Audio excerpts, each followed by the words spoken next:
নজর রাখবো পরবর্তী সংবাদে। রাজ্য জুড়ে চলছে হর ঘর তিরঙ্গা কর্মসূচি এবং তারই অঙ্গ হিসেবে আজ উমাকান্ত স্কুল মাঠে অনুষ্ঠিত হয়েছে হর ঘর তিরঙ্গা কর্মসূচি। বিশেষ করে আজ শিক্ষা দপ্তরের উদ্যোগে এই কর্মসূচি পালন করা হয়েছে।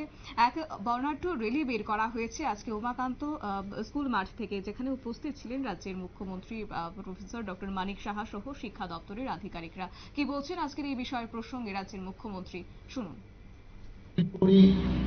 সেক্রেটারিয়েট লেভেলে এবং ডিস্ট্রিক্ট লেভেলে আমরা মিটিং করেছি ভার্চুয়ালিও।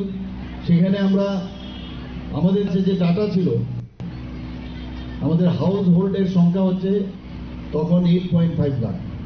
তো আমরা হিসেব করে দেখলাম যে কত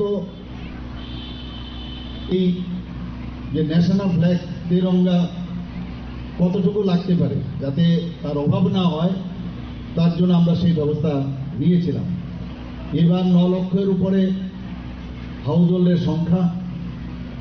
তো সেটাকে নিয়েও আমি এবং আমার যারা আধিকারিকরা আছেন, আমার ক্যাবিনেটের যারা মন্ত্রীরা আছেন, তাদেরকে নিয়ে আমরা বৈঠক করেছি।